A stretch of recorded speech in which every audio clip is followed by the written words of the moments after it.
Today we're going to talk about my favorite hero, probably one of the more well-balanced melee assassins that we have out there. There's a lot of melee assassins that are all in, all out. Just recently we did a Kerrigan video on how difficult that can be at times. Alarak is pretty reliant on a combo.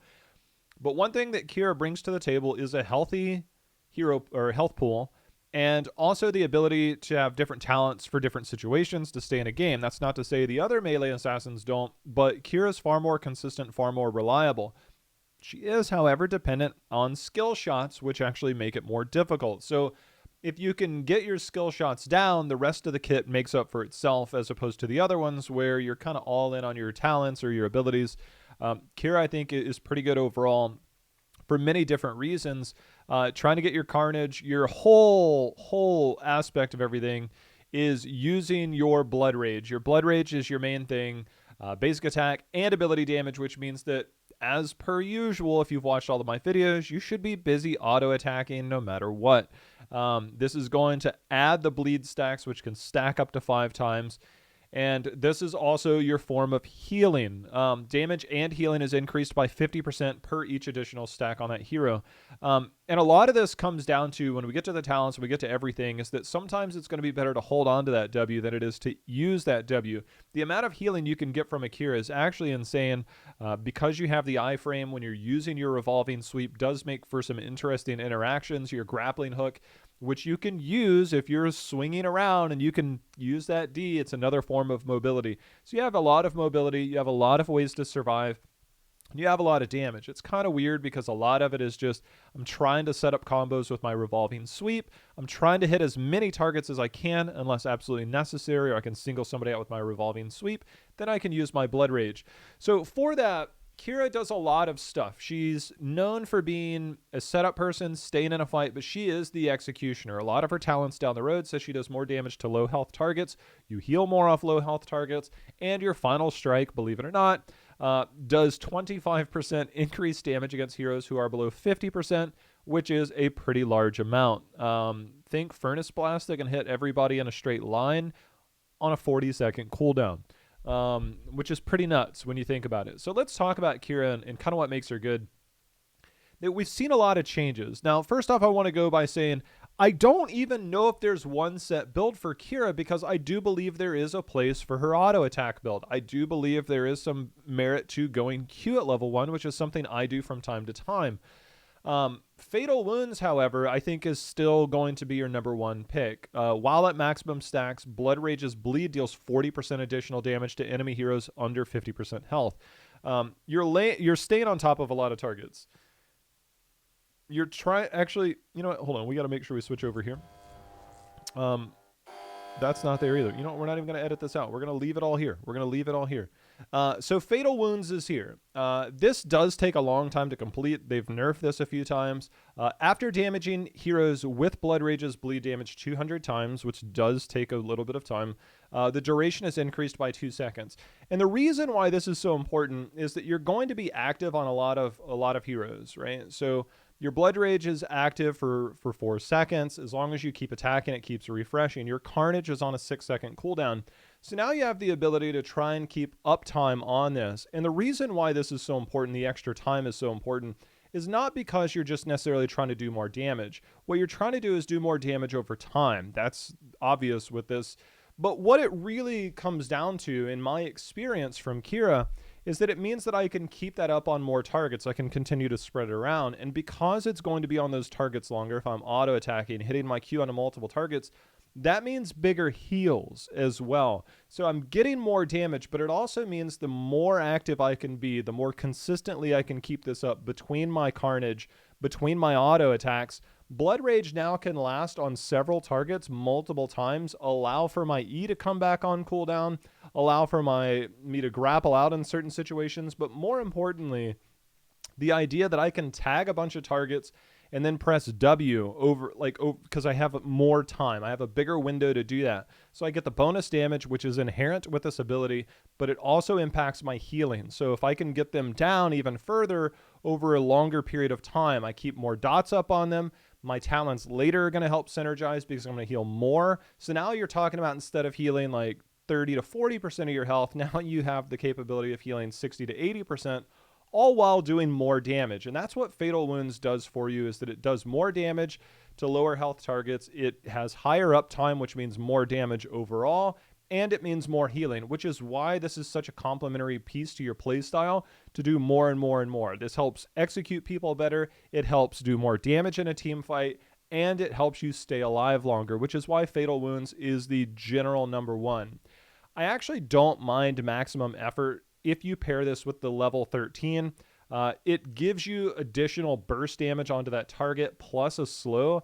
I've actually found this pretty useful against certain melee compositions, but Qhira, like most melee assassins, does not like being stunned or CC'd, and because you can be stunned out of your carnage, because you don't have the same reliability, and you have to hit this on a target, which is generally easy against melee people, or whether you're in melee range, this does give you a bit more burst damage on the initial opening, plus the slow it can help set up or control front lines.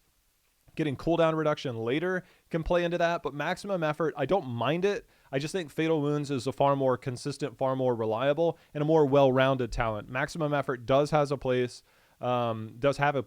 Finishing touch, again, I'm not going to talk about the auto attack build, because I do think the auto attack build is pretty intriguing in the right circumstance. And because there's way too many variables that go into that with my team, with the enemy team, on certain blinds, stuns, CCs, and whether I can even stay on top of targets, auto attack build I think is okay.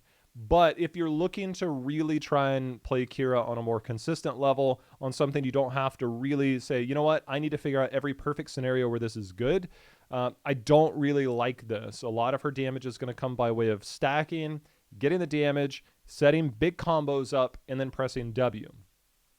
So at level 4, you actually have two of the best talents in the game. This is almost insane that you have these talents at level 4. Your pain, my gain. Hands down, one of the easiest talents to make viable.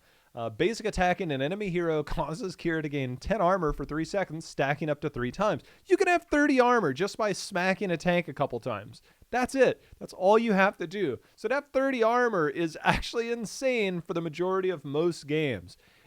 I can't even begin to speak on how strong this actually is. Having 10 armor just by auto attacking, and then all I got to do is attack a couple more times, like I'm feeling pretty good about that. So your pain, my gain, hands down one of the best.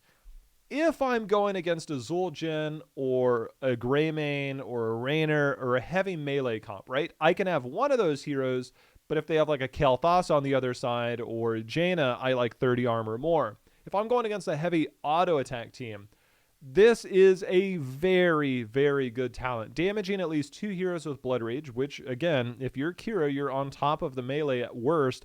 Diving the backline is also viable. So just auto attacking one and hitting one stack of Q on the other, you just have to have Blood Rage on 2 heroes. You now have full evasion for the next 4 hero basic attacks, and this lasts for 12 seconds, so you can't just carry it from fight to fight.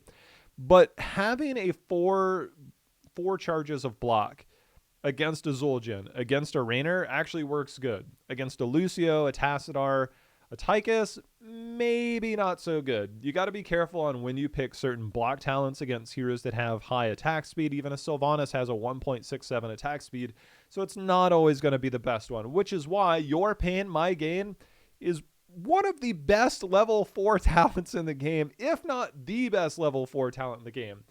Add 30 armor to any hero just by auto attacking is insane. This is really good.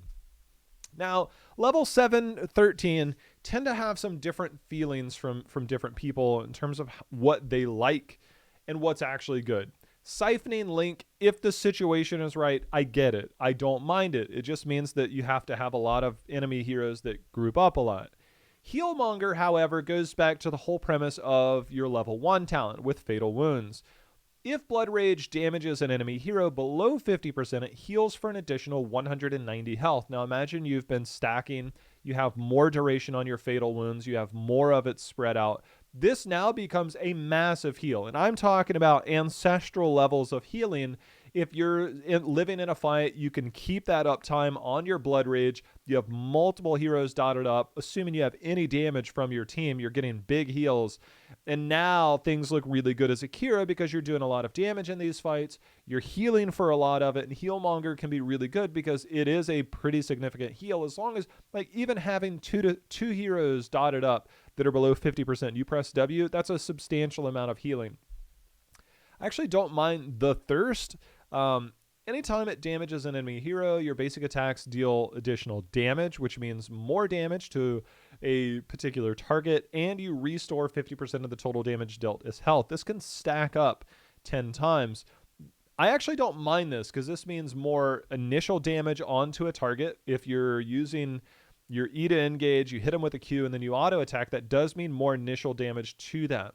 It does kind of fit into a weird style with Qhira, is that as much damage as she does to targets below 50% health, a lot of her finishing attacks are not with her basic abilities so much as they are with her heroic, or she's setting up kills for other people. So Qhira, despite being an executioner, at times is not necessarily the one that's like, I'm coming in with burst damage on the initial go. Healmonger allows you to stay in a fight longer, benefit from your entirety of your kit, maybe get another cooldown reduction on your E, and find different ways to play it, but more importantly, stay alive. As a melee assassin, your hardest job is simply staying alive. Qhira is one of the best melee assassins in the game at doing that. The Thirst does give you some survivability plus burst damage. It's kind of the middle ground of, do I do damage or do I heal? This kind of gives you a little bit of both, but it does require you to attack multiple times. And the attack on that, healing for 50% of that, you have to attack 7-8 times onto, say, a squishy target for it to really matter, and then start to finish them. And at that point, if they're not being healed or being saved, then there's a problem. I think this is not consistent enough. I do think it's good, but I don't know if it's consistent enough to outweigh the benefits that I'll get from Healmonger in every single fight. Siphoning Link, again, highly situational based on the enemy team. At level 10, if you're picking Unrelenting Strikes, I don't know what to tell you. I get the appeal of it. I really get the appeal of it. But this is 2.5 seconds. If I can't run from you in 2.5 seconds, I can't knock you back. I can't slow you. I can't stun you. If I can't do any of those things against a Qhira, I'm probably not very good. And my 4 teammates are also probably not very good. The amount of damage you get out of this is subpar. The stun that you get out of this is 1 second. One. It is an AoE stun, don't get me wrong, but it is a 1 second stun. Blaze can do better on an E, and it's not 75-second cooldown. Final Strike is actually insane. Think about all that damage you're dealing, and now I want to make sure somebody dies. Yeah, sure, you might miss, but a 40-second cooldown, I'm okay with that. Qhira, this is the #1 pick by far. Final Strike to help kill people. You can even open on it some of the time. Say you're at a 60% health target. I want to hit them, and then all of a sudden I want to engage on them. Something like that. That's actually okay. Just doing damage. Like, Final Strike is so good, and Unrelenting Strikes is so bad. I can't believe that this is a 2.5 second windup for minimal damage for a 1 second stun that can just be interrupted. If you get interrupted, this doesn't go off. And you have to channel this for 2.5 seconds for it to go off. And it's a 75-second cooldown. Don't pick it. Final Strike is the way to go. Now, level 13 is really, really interesting because I'm not a big fan. I don't think this necessarily takes Qhira to the next level. And therefore, I think all of these are kind of weaker talents, which most level 13 talents are.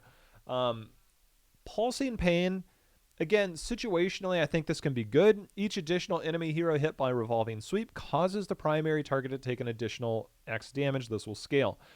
The odds of you hitting more than 1 to 2 people is pretty small.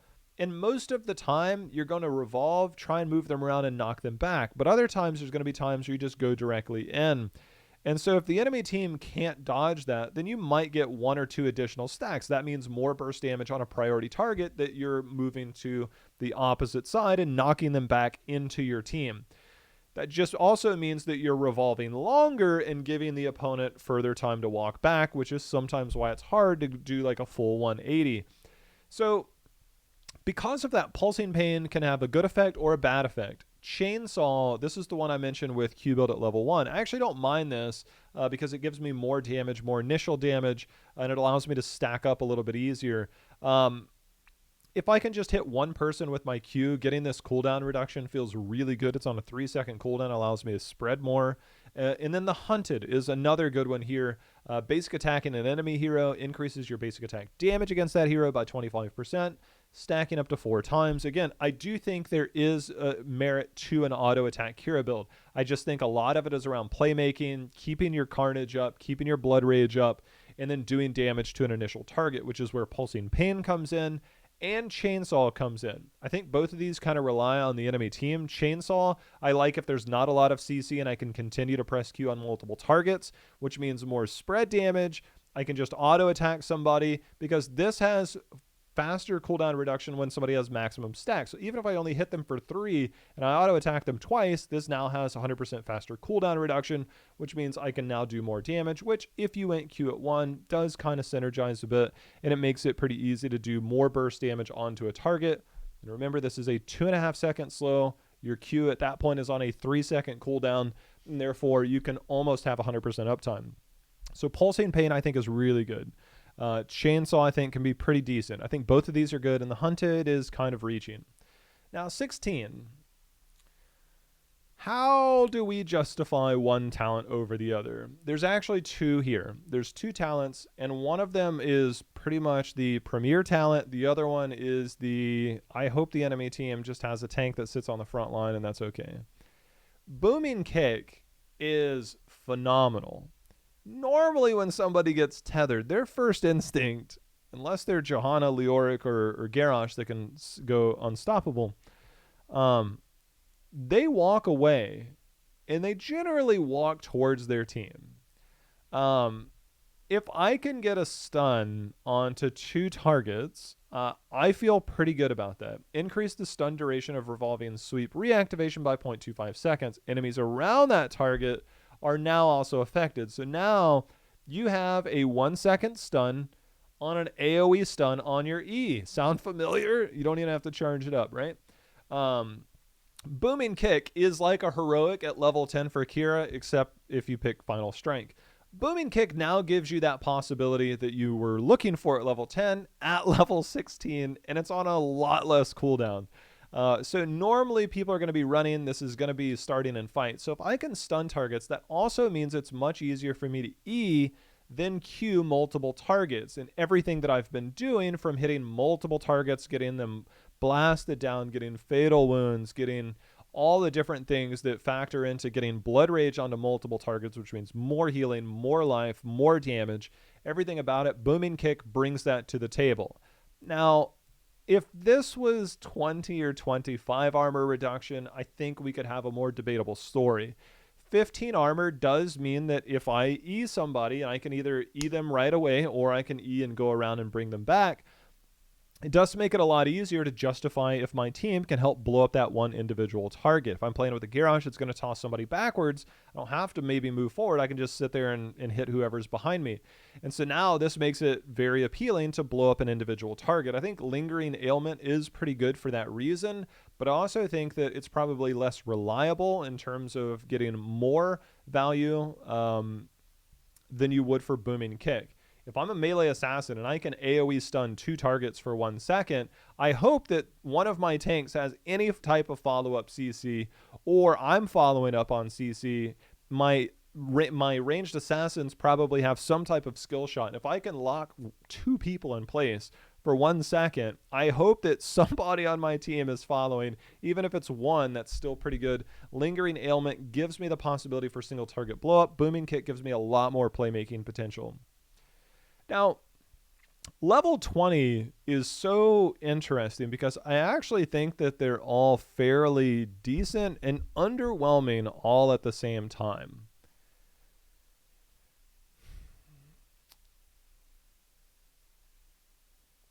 No Sanctuary, I think, is the most consistent talent.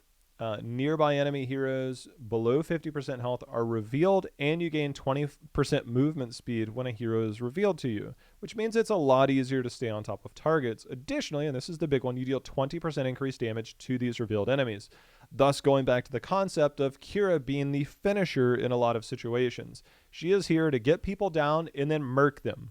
Hopefully she gets them down, her team helps you get low, helps the enemies get low, and then you finish them off. No Sanctuary gives you that extra damage in basically all aspects, which makes things easier, including doing the bonus damage with your final strike that you're getting here.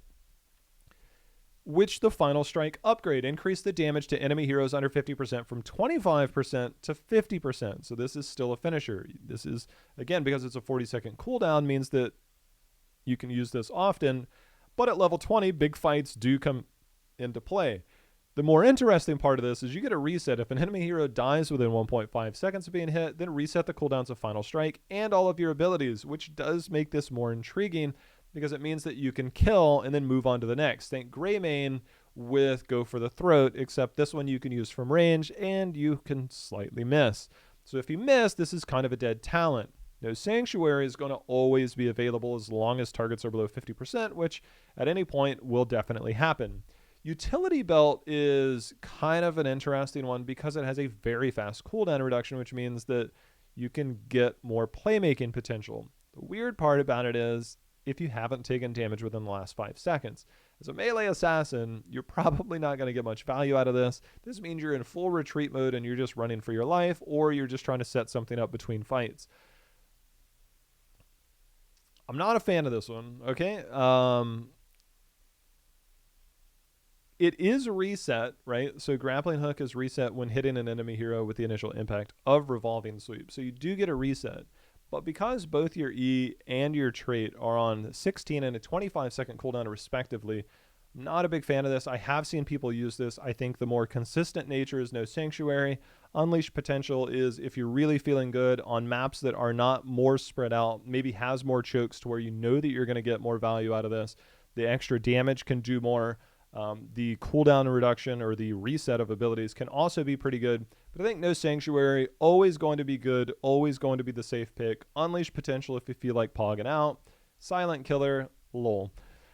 So that's Qhira in terms of talents, and I want to talk about where Qhira fits into the meta.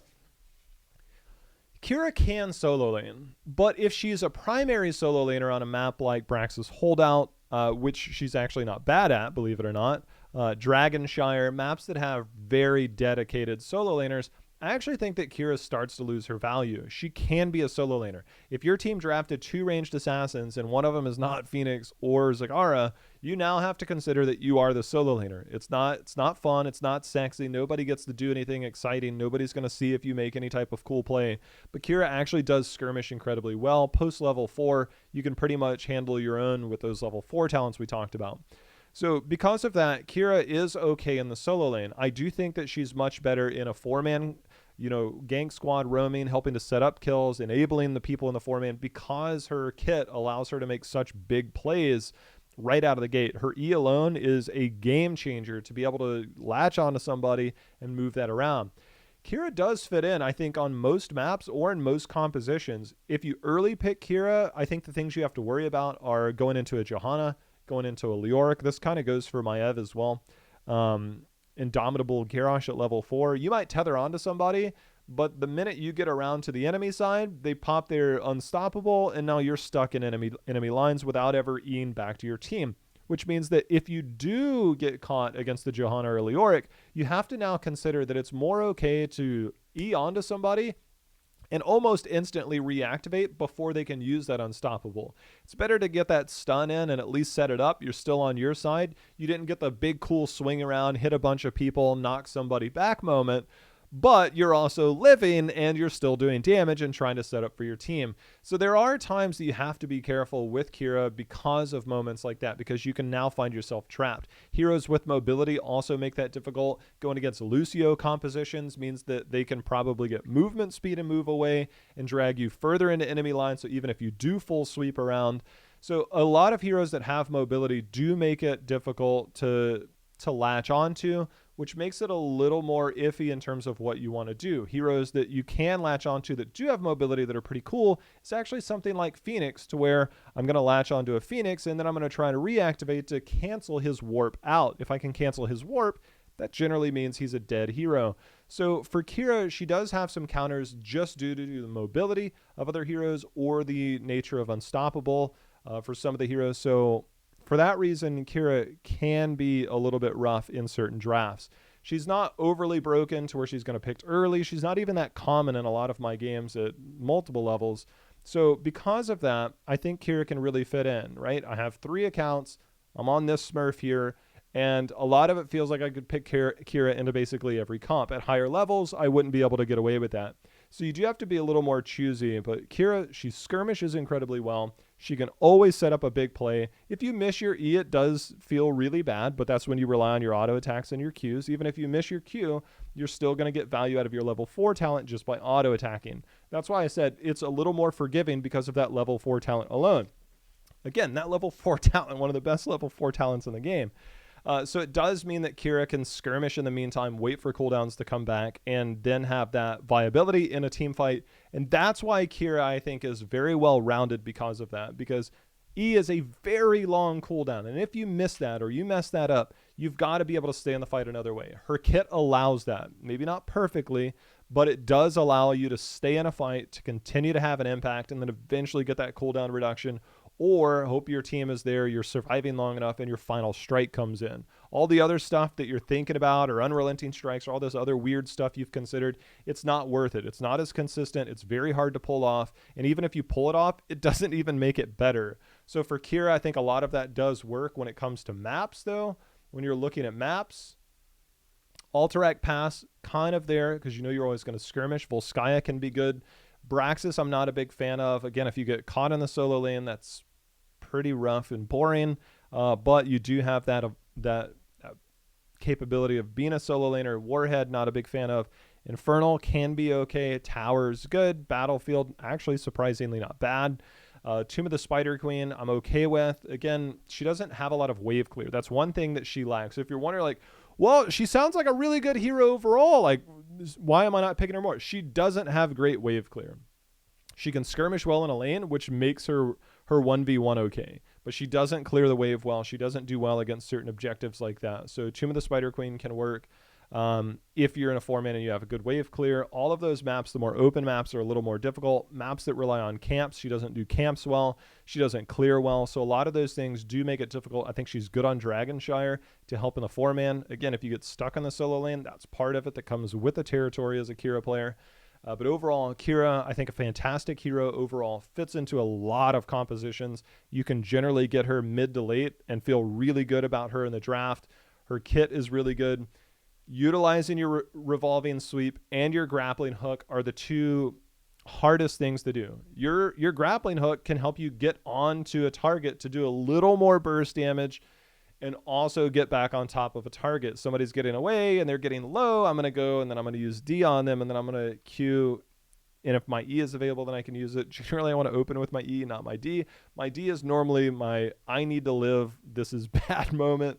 And remember, if you're revolving sweeping and you get caught and you're like, this isn't looking good, and they're Lucio boosting away or somebody's got a little bit faster movement speed, you can always find a wall, use your trait, use your grappling hook to get back to a safer side or at least get further away from the enemies. That's something you'll see a lot of higher level Qhiras do, and it's something you can practice in try mode. But overall, I think Qhira is a really good hero. She was super busted on release. They nerfed her a lot. And now I think she's in a really good spot. In terms of melee assassins go, I think she's really good. She doesn't have the big blow-up potential of an Alarak. She doesn't have the big wombo combo like a Kerrigan. She's a complementary piece. So using this, you can even pick a third melee. I think that if you're picking a third melee, you don't want two tanky targets, and you need to have somebody with burst damage behind there. So a composition could be a Johanna who can follow up or set up what your combo does.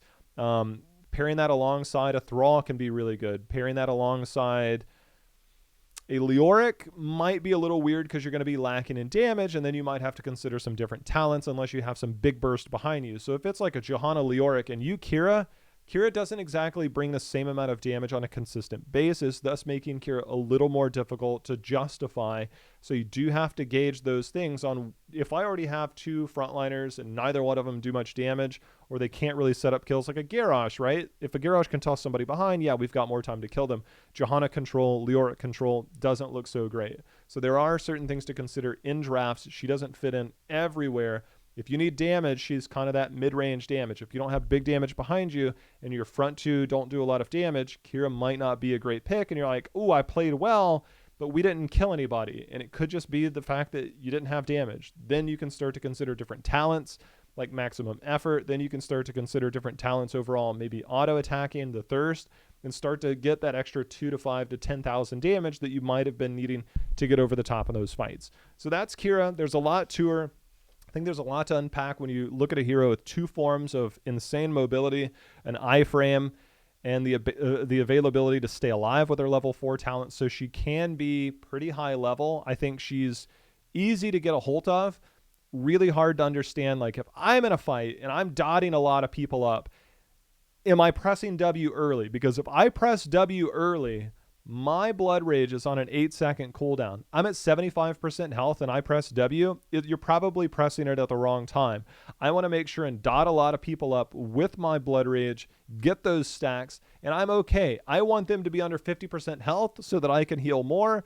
And now they're looking at a completely different hero. That's not to say you can't W early and then do it again in 8 seconds. It's just that sometimes if you find yourself pressing W early in a fight and you're like, I just died, JHow. Like I got the right talents, but I'm just dying. I'm like, well, you probably pressed W early, or you just got blasted by CC, which is the bane of every melee's existence, and you didn't get any armor up.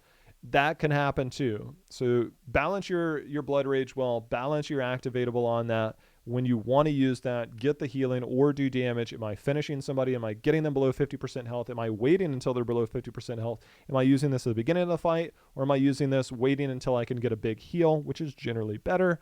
So those are things you have to consider. But that's Qhira, man. There's a lot to unravel. I play her on stream, so if you come by there. But else, this guide is going to hopefully cover a lot of the details for Qhira, and we'll see how it goes. But that's Qhira. Good luck. Get to swinging, I guess.